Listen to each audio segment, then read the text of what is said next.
Good morning, everybody. Happy Monday to you. My name is Keith Salmon, and we are in the Million Dollar Story series, another episode.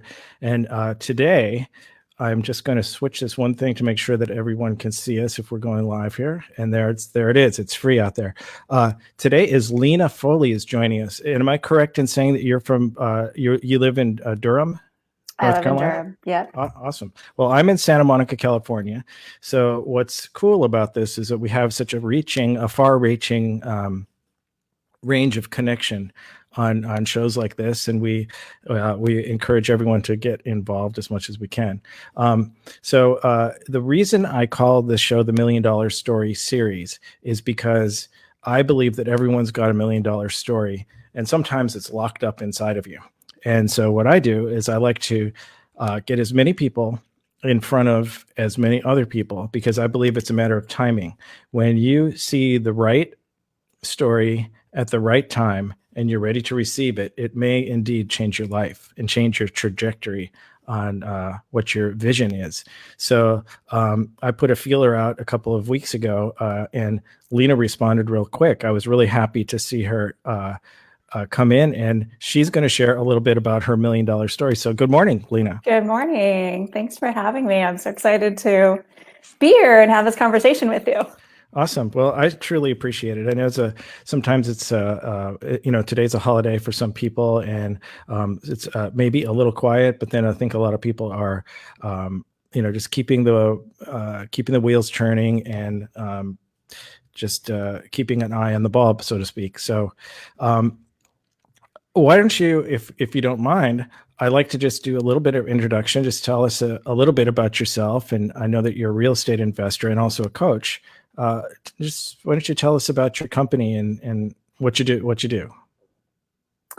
So I started real estate investing back in 2013, brand new to investing at that time. And just kind of worked my way up from being a wholesaler to now flipping houses and doing other development deals and things like that. So kind of a very crazy process from going from not knowing anything to where I am now. I grew up in the Midwest in South Bend, Indiana, and my family moved to California. And I grew up mostly in California, Los Angeles, Ventura area. And just 4 years ago, my husband and I moved out here to the Raleigh-Durham area, where we've just exploded in the real estate out here. It's just been amazing. So really enjoying that. I have 3 kids, and that's very short picture of my life. Well, that's sort of a geographic introduction, because it was interesting. Just the other day, it crossed my mind, because what I really enjoy about this process and even this show is that I sort of, as opposed to basically I wanted to see how far we could reach, and I've talked to everyone in every continent except for Antarctica. I'm pitching for Antarctica, so someone's going to join one day from there.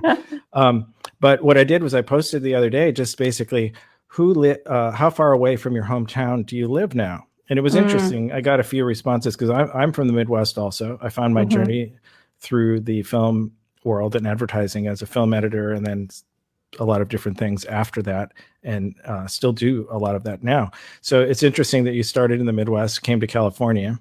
And then was there an economic climate here that made you take that journey, that leap? Yeah, absolutely. So when my youngest son was born in 2015, my husband and I were living in a really small condo, and we lived in Long Beach, and we started looking around for housing and just thought, this is kind of crazy how much housing is and how much you still have to put into it after you purchase the property. So we started looking out of state, and we even looked in Panama, thinking, oh, that might be a fun thing to go live out of state, but that didn't pan out. And we have a construction friend who is in California, who has family in North Carolina, and they mentioned a property out here that we could build a small subdivision on. And so my husband went out to look at it, and he's like, you know what, this actually looks great. And we had been in Durham like a year and a half before. not having any idea that we'd move out there and out here. And so he was like, this is a great project. Let's move out here. So that's what did it. Mm-hmm. And it's just been really good to us. Really, really good to us. The people, the culture, the diversity, it's just a huge growth. It's in huge growth mode right now. So it's been really nice. Is it good for the kids and schools and things like that? Is that a consideration? Yeah, school wise, my older ones are out of school, but my littlest one, he's starting school. So he's experiencing elementary and during the COVID time. So it's a little different, but he still likes it. He doesn't really remember California very much. Right. Everything's a little different right now. Right? Yes, absolutely. Well, that's awesome. Is it okay if I ask how the real estate bug got to you in the first place? Oh yeah. Well, I mean, I have this. I guess the very beginning of my story is a little bit different. I'm actually a refugee from Cambodia. My parents brought me here when I was just 1 year old, and the first years of my life were I didn't know English, and I started at elementary school in Indiana. So things were very different for me there, and I did experience some racism, and kind of just the language barrier was difficult at times, but eventually I got over that, and sports was one of the things that got me through that eventually. And then moving to California just got me more immersed in the culture. And so my parents had actually divorced when I was in my 20s, and my mom went into real estate. And she was just kind of like, you would be great at it. You would just do so well in real estate. I never wanted to be a realtor, and I am one now, but I didn't start that way either. But she just kept telling me like, oh, you should get into real estate. You should get into real estate. I'm like, I don't know. So I was in marketing at the time, and I was married. I had a previous husband, and so I was doing some of that. And I stayed at home with the kids for about 6 years.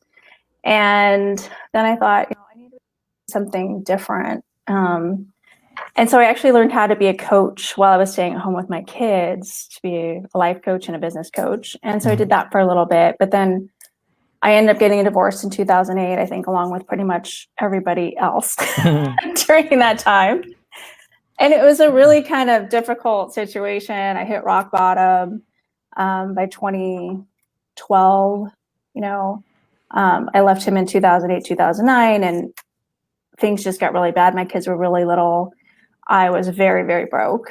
I was on welfare. I was living on food stamps. I had a couple of jobs to try to get things through. I don't have a college degree, so there wasn't a lot of things to lean on. And then I had lost my job in 2012, and it's like, what am I going to do? This is not going anywhere for me. It's really not, I'm going to keep getting these small jobs and I'm competing against these college graduates so I'm not going to have the upward mobility that I was thinking or hoping, and, struggling being a single mom with 2 kids. It was just like, what other things can I do? So real estate came up again, and my mom was like, well, you should just go get your realtor's license. And I was like, that's not really what I want to do. So I started asking around, and I had a friend who had a friend that was in real estate, and he's like, she's actually doing this class.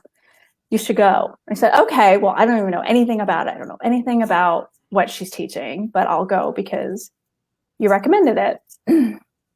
The class was about wholesaling houses, and it just kind of blew my mind wide open. And I didn't, I just was very, very interested. The teacher was just kind of in awe of how much I wanted to do. It was an active class, so I was constantly calls in class. I was talking to people. I was already trying to make deals my first couple of days. Mm-hmm.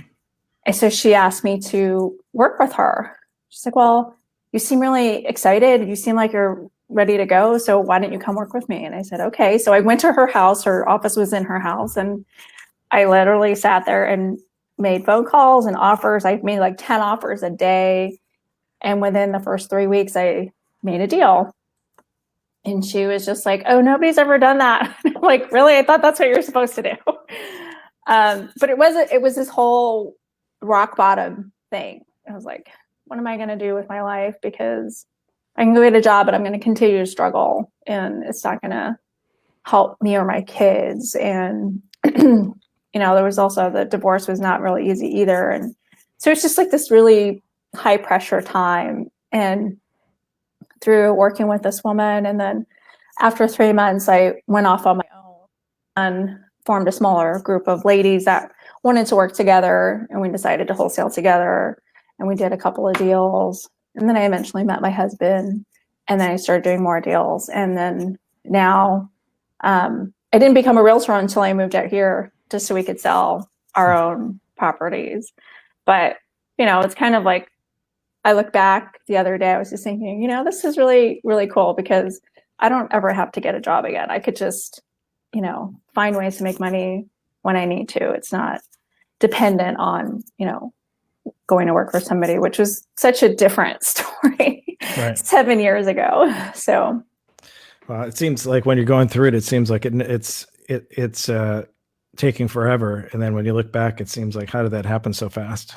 Yeah. It seems like it was, at the moment, it was just like, how am I ever going to get out of this? How is this ever going to change for me? But it did. Right. Exactly. So I'm going to just do a little something here with this. Just going to share. So I'm just going to share this into our group over here, just to see.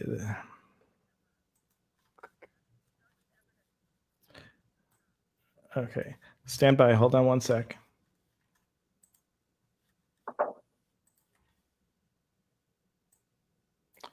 Okay, that was a. Okay, now we're back. Can you hear me? Okay. Yes, I can. Okay, sorry about that. That's okay.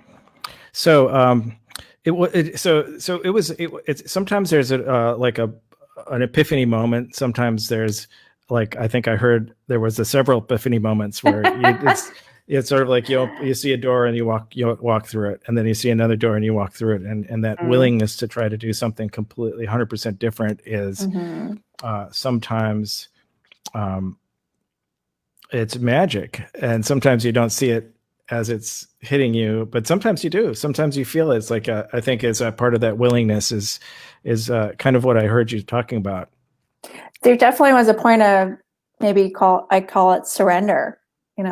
I had to give up the idea that maybe my life wasn't going to be what I thought it was going to be, with the house and the kids and all that stuff, and all that's gone.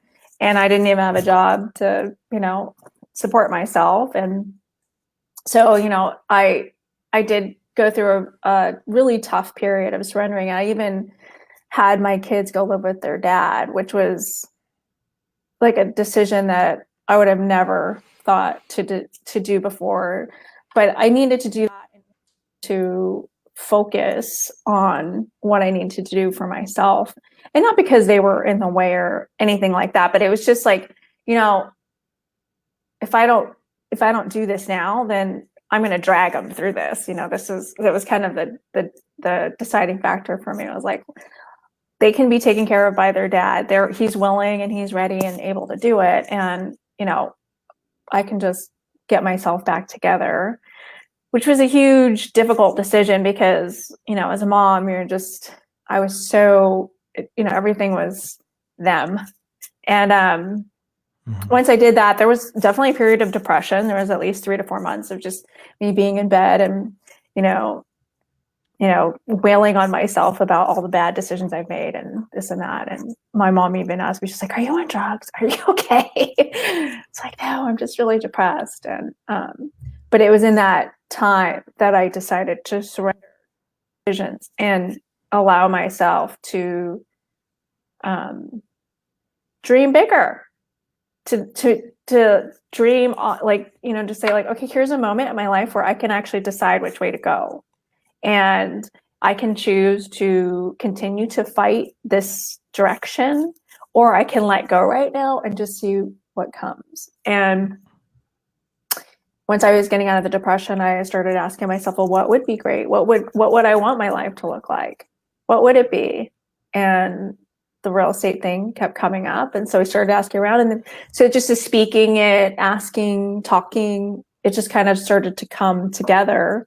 And then I just kept going. I just, I was like, I don't really have anything else to lose. There's nothing more for me to lose here at this point. So Right. why don't I just try this out and see where it takes me? And it really has been amazing.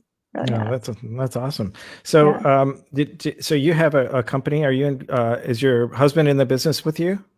We have two separate companies, Two and separate. we help each other. So I have a flipping company, and I have a real estate firm. Mhm. So I work with realtors to help them also flip and learn how to, go and get their own real estate deals, because they're kind of right there. And I just do my own flipping as well. But I help him with some development things and building houses out of the ground and spec houses and stuff that we build. But I learn a lot from him just because he does a lot of bigger projects, and so it's just nice to hear how the other side of things. But well, it's you probably have some gaps that you can kind of overlap a little bit, as opposed to both doing the same thing. It's cool. Yeah. So it's nice when we have conversations, we can talk about business, but not be in each other's business. So so it makes it very symbiotic. I think there's a little more room, if you know what I mean. Yes. Well, that's cool. That's awesome. Yeah. So when you coach, coaching right now, are you coaching? Do you coach basically the motivational transformation, or do you coach the actual real estate part of it, or could be both? Both. It's both. Mhm. I mean, it really has to be both. And I Yeah. like working with people who are kind of just starting out. And there's just so many people out there looking for another way, right? And a lot of people do come to real estate. It's like, well, I see how this could help me. How do I start? So I work with people who are pretty much just starting. They maybe dabbled in it a little bit, not quite fully immersed, but they're probably, either in a lot of debt from college, or they might have aging parents that they know they're going to have to take care of, and or they just want to have more time, money, freedom, right? So I work with people to get the basics down, and then the mindset basics. So I realized when I went from being an employee to working for myself, it's a very big jump, like, okay, I'm not getting a check in 2 weeks. How am I going to make this happen? And so there's definitely a big transition in mindset between getting that check and knowing that you're going to have a check coming to, I have to create this. I have to make this happen for myself. So both of those things had to have to happen in order to get to being a full-time real estate investor. And it obviously doesn't happen overnight, but it does take a mindset transition as well as a skill set transition. So those two things are definitely the things that I work on with people. I was talking about it the other day, about faking it till you make it, and what that. I think it's sort of a misunderstood term in a way. I think if you use what you know and you improvise, some people call that faking it till you make it, but it's not faking and not knowing. It's basically, if you say yes, but you have the resources to figure it out in a responsible way. Yes. You can say that's faking it till you make it, but faking it and not and pretending that you know what you're talking about is two different things. So you sound like you're helping people kind of like MacGyver it. Right. Yes. Yes. And there's definitely that aspect of it, especially when you're first starting, because you do have to talk to sellers. You do have to talk to people about their future, and you might not know exactly what you're talking about sometimes, but the reality is people need help. They want, there's realtors can't always be the solution. They can't put their house on the market. They don't have time or whatever it is. So, I'm really helping people to understand other people. It's not necessarily about the deal. It's really like, where is this person at? How can we help them? And a lot of people, they kind of mix that up like, well, I'm trying to make money. Right? But it's more than that. You can make money, but you're also really helping people out of some really negative situations, which which is the big driver for me. It's like when I talk to a seller, I just know like, wow, I can really make a difference in this person's life right now just by being able to help them with this transaction. Well, I can imagine the emotional, buying a house is a hugely emotional thing, and if you're there to sort of shepherd them through it, yeah, I mean, they're the person that you can actually be, you can rely on someone like you the most in those situations, you know. Yeah. Yeah. That's amazing. So that is I remember a couple of really nice. I shouldn't say nice, maybe not the right word for it, but the kind of the person who you just described, the person that can be there for the person and kind of hold your hand through that process. And then there's more of the business transactional people where it's just a deal. And there's a huge difference there. And when they're talking to you about numbers and this and moving things and, where it's like you have to take a minute and slow down in some of those situations. I can imagine. You sound like you've got a very, very, sort of, and also the voice of reason when it does come to, because there is some nuts and bolts and some real hardcore sort of like responsible business things you need to talk about. Because there can be the extreme where I've been on that side of things where it becomes, you're mesmerized into this emotional thing and all of a sudden the bottom is going to drop out if you're not careful. Yeah. I mean, it's, obviously there are legal issues and things like that, but most of the time it really does come down to understanding the person in front of you, and that's really how you're going to get the deal done, is understanding what they need and all that stuff. So what I like to coach people on is that having the heart to talk to another person heart to heart and just say, here's what we can do for your situation. It's not about negotiating them down or just, at the end of the day, we all want to be treated that way with humanity and respect and understanding. And that can definitely be done in the real estate realm, which you don't see too often. Well, it's right. You can separate yourself and be the exception to the there's a stereotype that, and the wheeler dealers, even like car salesmen and things like that. Yeah. That's awesome. It reminds me of, there was years and years ago, I edited a commercial, a TV commercial for Saturn. I don't know if you remember the Saturn car company. It was a General Motors car, and they had they had some really great actors, and they were all being the salesmen at the dealership. And a woman comes in to buy a car, and it was all the stereotypical, tell me about the mileage on this car. And the guy shakes his sugar things. He says, there are no miles on this car. It was really great. And the whole point is that if you just be straight with someone and tell them the truth. And of course the Saturn at that point was talking about the commissions. They didn't get the commissions. It was just, this is about the people. And it was a good message. Yeah. And, well, you sound like you've got that wired. That's awesome. Well, that's kind of where I came from too. It's like I've actually gone through a foreclosure during my divorce, and so I knew like what people were going through when they're going to lose their home, and they don't know what to do. They don't know who's going to help them. Realtor's not going to be able to help them most of the time because of the time constraint, and so it was just a lot of understanding because I had gone through a lot of it too, and just being on the other side, just like here's a solution. Right. Yeah. Well, in the things that I work with, and the whole reason it's called the $1 Million Story series, it's all about the stories, and it's not. I think there's a lot of times when we think that if we use our stories to help us in our business and help us in our marketing and things like that, that almost the shock value of how bad things got, and a lot of times people rely on that part to just be almost so shocking that they think that that's attractive, and in turns it's the obviously for me it's obvious, but the idea that you're able to come out of it, if you had to go to the dark side, you come back to the light. And that's the important thing, because you're qualified to help someone go through that, and you're a living example of being in the light, if you want to call it, that's easy for me to visualize when I talk about the darkness and the light. That's great. So,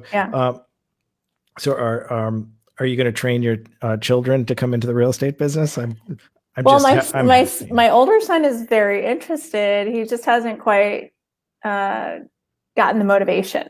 I think he's interested in, oh wow, you can really make some good money doing this, but his motivation quite isn't there. So we'll see. He's really into cars, so I'm not sure. But No, if they're willing and they're open, then I'm definitely happy to teach them. well, it's interesting because it's almost like hear about like sports people and things like that. Like if you try to make your son a professional golfer, that's generally going to backfire on you. Yeah. And my kids are college age, and I never pushed editing or anything like that on it. And suddenly, or it's not so sudden, but they're emerging in some of those categories and pretty well. And then they're finding their own place and they have some similar genes. I can tell. My daughter helped me out on some writing for some projects this summer, and it's like, how'd you do that? How did you figure out? How did you be like just like me? And that it's pretty cool. It is interesting how close they are to the tree, right? Yes, exactly. So, are you doing anything special coming up that you'd like to talk about in terms of, say, coaching programs or launching or anything like that? Would you like to? This is the time to promote if you like. Oh, okay. Well, I do have a group called Investor Babes. It's for anybody who's brand new to investing. It's a Facebook group, and starting next Monday, I'm going to start a 30-day challenge on just getting your mindset together to how do you shift your mindset into becoming a real estate investor. And then October 19th, I'm actually doing a live launch for in real estate.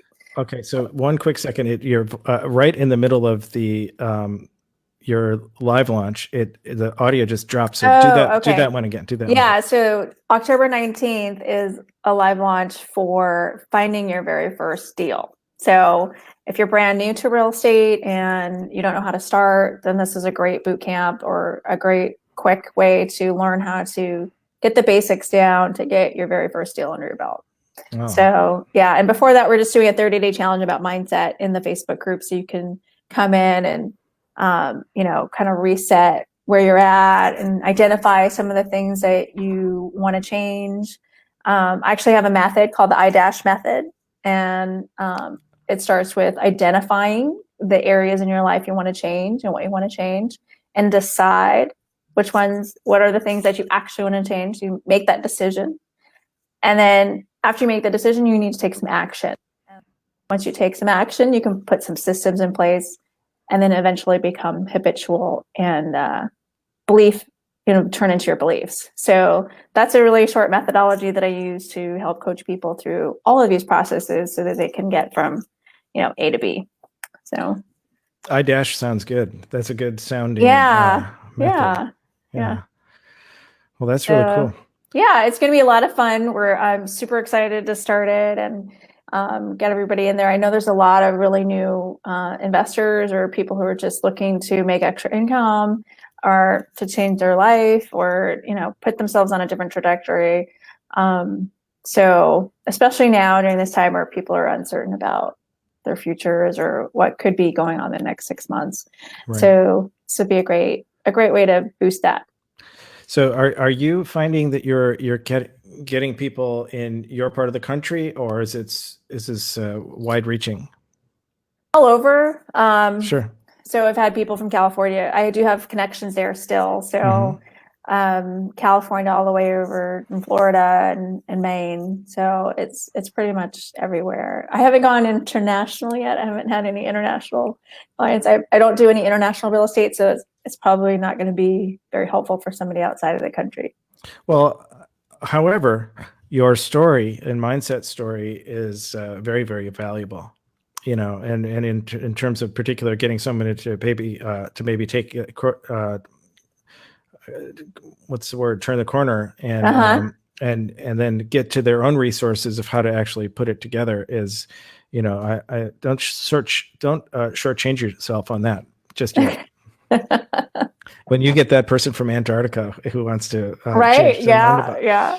Yeah. because I that's where I come from. It's like I mean, I'm coming at it listening to your story because I mean, it's sort of like, it's interesting. Our timeline is kind of similar. Hmm. That whole thing that happened in California and everywhere else, Hmm.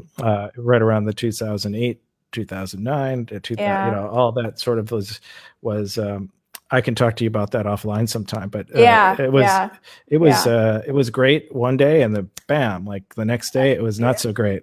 Yeah. Yeah. And there's a lot of stories about all that stuff, and it's like one of those things, and you can't. I mean, the trajectory is all going in the right direction, but it takes a while to kind of look back and you go, gosh, if I would have listened to this person instead of that person, or this person said they knew everything, and then this other person said, don't do that. And Yeah. it's like, what do you do?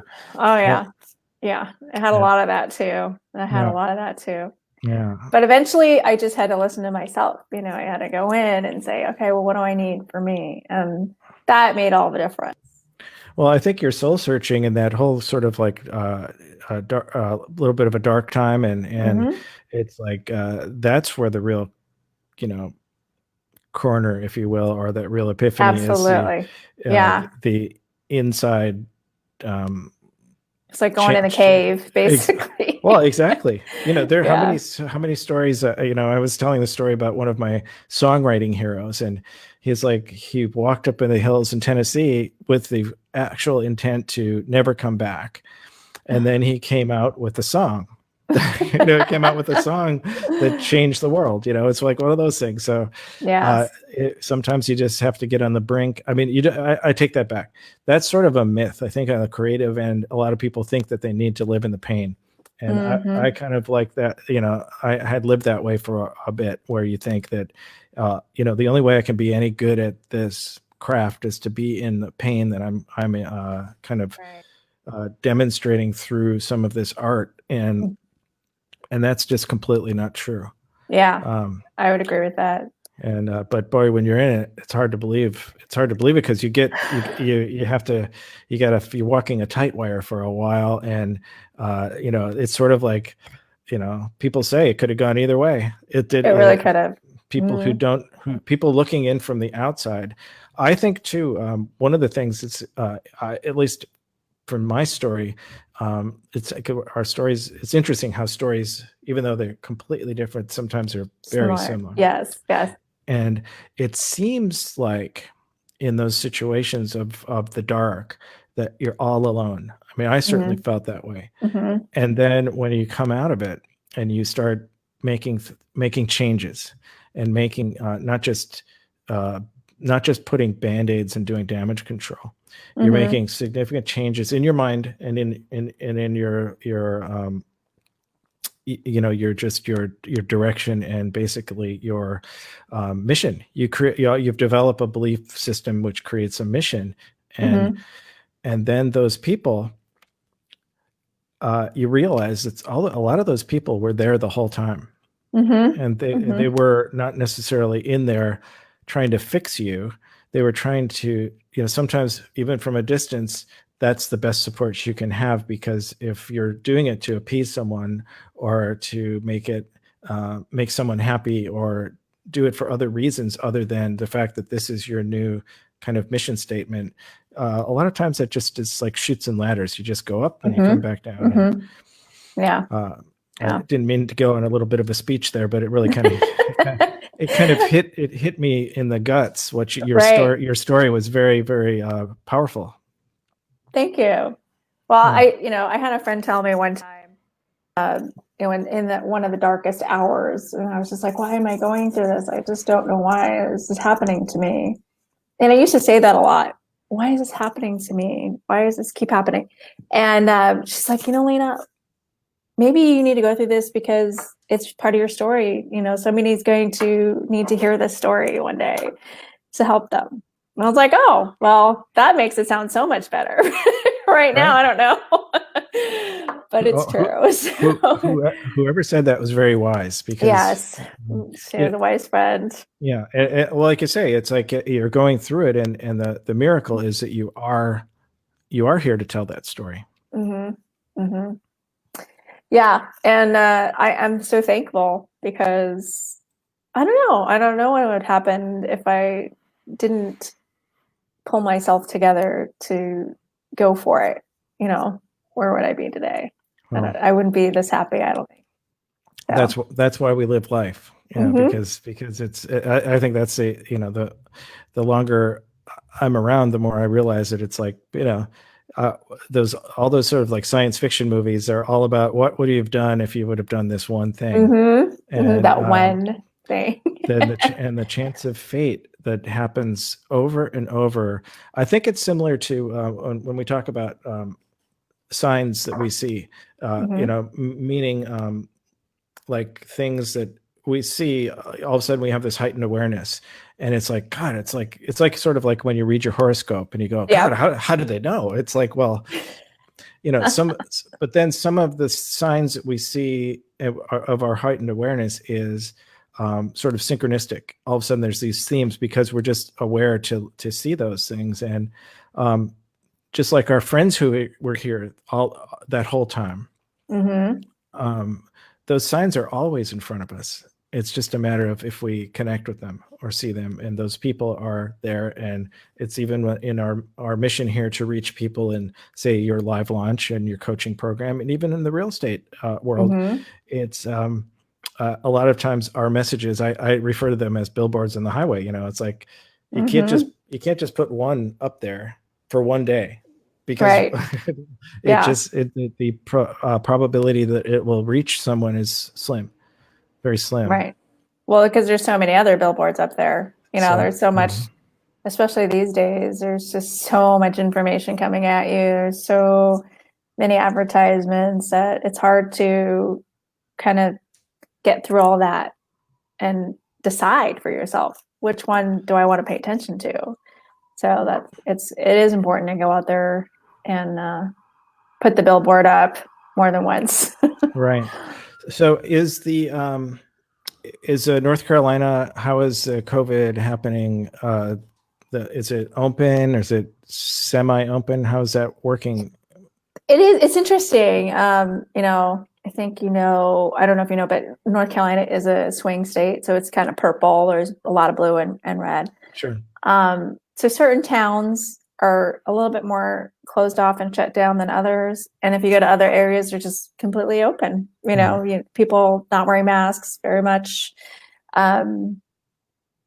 We went to a pumpkin patch the other day with the kids, and it was half and half. Like half people were wearing masks and the other half weren't really wearing masks, but nobody was in each other's faces about it. Everybody was there to have a good time with their kids and enjoy the weather because it was really beautiful.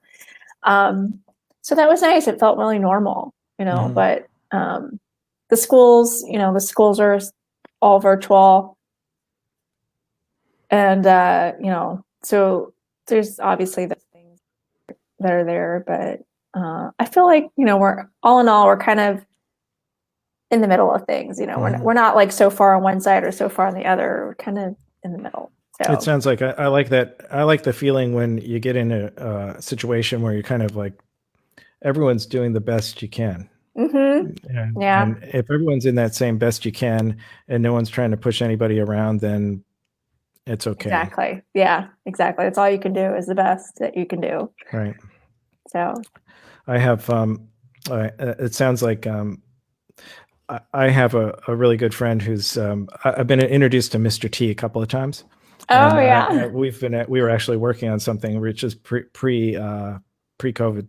And, one of his things that he says a lot is he is an incredible person of he's got such strong values, and it talks about the branding. When you brand yourself, and he says, well, just when someone asks you what you do, you say, I do my best. And it's pretty. I love that. It's pretty great, and he has a longer story that about how that's what he would say when he was first coming up. Because he was. Everyone was Yeah. trying to figure him out. How do you Right. stand? So you break away from the pack, and when somebody asks you what you do, you say, "I do my best." I love that. Pretty I love great. that. Yeah. Yeah. Yeah. He's so iconic. He is so iconic. Yeah. So I want to thank you for coming on and going to your story. It's not easy for some people to do, and that's what I do in my workshops is help people are apprehensive about it and understand how powerful it is, and if they're not shy about it. They can actually take, big brands use their story, their personal story of how they started, what their inspiration was, because it sort of models their whole offering in a lot of ways. And so I've been lucky enough to do that, and you were brave enough to come on with a perfect stranger and all the other people that are going to be watching. I just wanted to give you a shot in the arm. I thought that was pretty courageous, and I appreciate that. Well, thank you for creating this platform for me to share with people about story. And I feel like if we can all tell our stories more, that maybe this facade would maybe come down a little bit. That we could see the real people, Right. Like not everybody's perfect. We're not all Instagram stars. Right. Well, I think what it does is if you're, it's sort of like, in a world of imagine that the whole Facebook community, like all 6 gazillion people who are on Facebook, imagine that we were all a support group. Someone's got to break the ice. So if you share your story and someone who's watching, like I said in the beginning, someone's watching and they say, well, if she did that, maybe I could. Yeah. And then then when that person does it, it becomes this sort of like, the thing is like the first person who tied their shoes showed the next person how to tie their shoes, and then it just became the whole world knew how to tie their shoes, and it became a better place. Yes. Yeah. So once again, Lena Foley will what we'll do is we'll share the broadcast. I would go right ahead and put your live launch details, any of the details in there, send them to me so I can put them on my postings, and we'll just blend in, and we'll stick around after I end the broadcast, and we can chat about that. But Lena, thanks again. And I am Keith Salmon from Keith Salmon Coaching, and this is the $1 Million Story series. I want to encourage you to join my group, the $1 Million Story Ninjas, and that's all we do is we talk about stories and talk about how you can use your story to launch your business, scale your business, to increase your brand awareness, and so on and so on. Your story is your most valuable asset as far as I'm concerned. So until next time, we will be right here. I'm just going to tell you this because I'm not sure when you're going to watch, so I'm not going to plug the next episode. So, okay. So thanks so much for watching, everybody, and we will see you real soon. Lena, have a great week, and we'll see you soon as well. Thanks, you Bye-bye. too. Bye.